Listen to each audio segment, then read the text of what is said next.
ঈদ মানে আনন্দ, ঈদ মানে খুশি, ঈদ মানেই এক বুক ভালোবাসা আর হাসাহাসি। আর সেই আনন্দকে আরও রাঙিয়ে তোলে ঈদ বোনাস। সরকারের সর্বোচ্চ কর্তা ব্যক্তি, মোড়ের দোকানের কর্মচারী, এমনকি বাসার কাজের বুয়াও পেয়ে থাকেন এই উৎসব বোনাস বা উৎসব ভাতা। বোনাস কেবল বাড়তি কিছু টাকা নয়, বরং আপনার কঠোর পরিশ্রম এবং প্রতিষ্ঠানের প্রতি আপনার নিষ্ঠার একটি স্বীকৃতি। এটি কাজের প্রতি উৎসাহ বাড়িয়ে দেয় এবং নতুন উদ্যমে এগিয়ে যাওয়ার প্রেরণা যোগায়। বিপুল জনপ্রিয় এই বোনাস কিন্তু খুব বেশি দিন আগে চালু হয়নি। আজ যা উৎসবের অন্যতম অনুষঙ্গ, তা দেশ স্বাধীন হওয়ার পরও ছিল না। আজকের প্রতিবেদন থেকে জানার চেষ্টা করব বোনাস কি, কিভাবে চালু হলো বোনাস, কারা কি পরিমাণে বোনাস পাবেন, বোনাস নিয়ে আইনের বিধানই বা কি। আপনাদের সঙ্গে আছে আমি রঞ্জু ইফতেখার।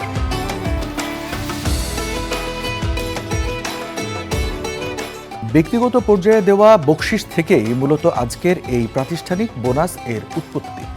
বোনাস বা ভাতা হলো কোনো কর্মীর জন্য তার নিয়মিত মজুরির অতিরিক্ত বাড়তি পাওনা। কোনো প্রতিষ্ঠান কোনো উপলক্ষ বা উৎসব পালন, যেমন উৎপাদনের সুনির্দিষ্ট লক্ষ্যমাত্রা অর্জন, সময়ানুরূপ উপস্থিতি, নিষ্ঠার সঙ্গে কর্ম সম্পাদন সহ বিভিন্ন কাজের জন্য বোনাস দিতে পারে। এক কথায় বোনাস এখন শ্রমিকের অধিকার এবং একটি প্রতিষ্ঠানের কর্মী বান্ধব সংস্কৃতির পরিচায়ক।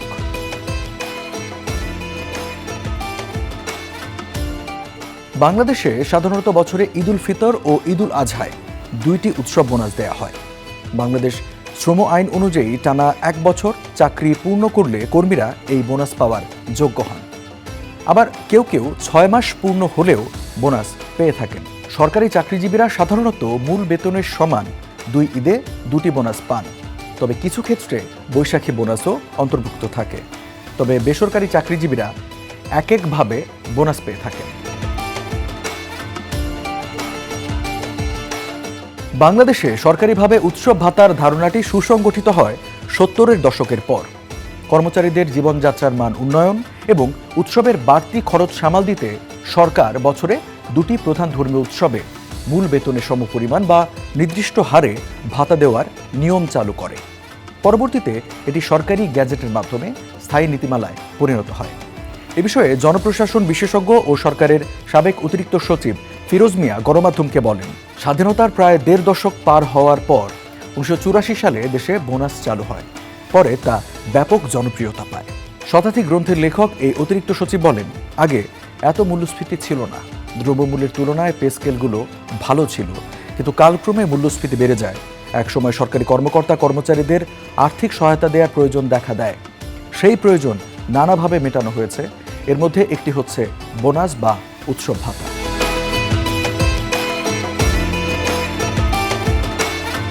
আমাদের দেশে বেসরকারি পর্যায়ে চাকরি সংক্রান্ত বিষয়াবলী বাংলাদেশ শ্রম আইন 2006 এবং বাংলাদেশ শ্রম বিধিমালা 2015 দ্বারা নিয়ন্ত্রিত। শ্রমবিধি 111 অনুযায়ী যেসব শ্রমিকের চাকরির মেয়াদ নিরবিচ্ছিন্নভাবে 1 বছর হয়েছে, তারা বছরে 2টি উৎসব ভাতা বা বোনাস পাবেন।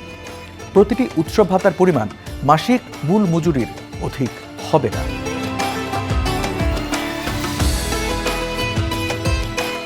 সুপ্রিম কোর্টের সহকারী অ্যাটর্নি জেনারেল জায়েদী হাসান খান গণমাধ্যমকে জানান, সরকারি চাকুরে বা এ ধরনের প্রতিষ্ঠানে সাধারণত চাকরি বিধিমালা অনুযায়ী তাদের সর্বশেষ মূল বেতনের সমান অর্থ বোনাস হিসেবে দেয়া হয়। এদিকে সুপ্রিম কোর্টের আইনজীবী মঞ্জিল মোর্শেদ গণমাধ্যমকে বলেন, বোনাস নিয়ে বেসরকারি খাতের প্রতিষ্ঠানে মাঝে মধ্যেই নানা সমস্যা দেখা যায়, কারণ এটা প্রতিষ্ঠানের সক্ষমতা অনুযায়ী তারাই নির্ধারণ করেন। কেউ মূল বেতনের সমান, কেউ 50% কিংবা 70 থেকে 80% বোনাস দিয়ে থাকে।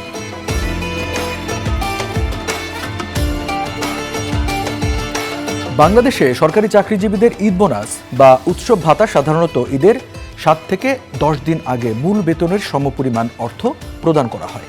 তবে 20 তারিখের পর ঈদ হলে বা বিশেষ প্রয়োজনে ট্রেজারি রুলস অনুযায়ী মাসের শেষের দিকে, যেমন 27, 28 বা 29 তারিখে বেতন ও বোনাস একসাথে বা আলাদাভাবে প্রদান করা হতে পারে।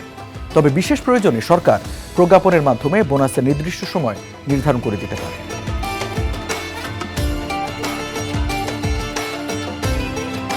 শ্রম আইনের 121 ধারা অনুযায়ী যদি উৎসবের আগে কোনো মাসের মজুরি বা কোনো ভাতা প্রদেয় থাকে, তবে তা ঈদের অন্তত 2 দিন আগে পরিশোধ করতে হবে। কাজে ঈদের আগ মুহূর্তে বেতন বা বোনাস বাকি থাকলে তা আইন লঙ্ঘনের শামিল হতে পারে।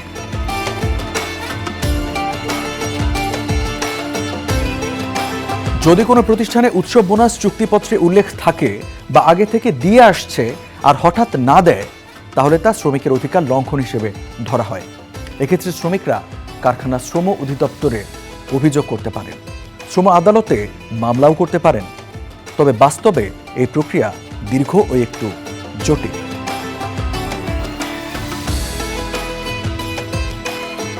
আইনের প্যাচ বাদ দিলেও উৎসবের আনন্দে শ্রমিকদের অংশীদার করার জন্য বোনাস দেওয়া শুধু দায়িত্ব নয়, এটা নৈতিক বিষয়ও। বিশেষ করে ইসলামী সংস্কৃতিতে ঈদের আনন্দ সবার মাঝে ভাগ করে নেয়ারও একটি শিক্ষা রয়েছে।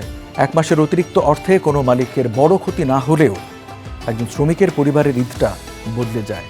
বিশেষ করে যাদের আয় সীমিত, ভাড়া বাড়িতে থাকেন, সন্তানদের নতুন জামা কিনে দিতে চান, তাদের জন্য ঈদ বোনাস মানে অন্যরকম এক অনুভূতি।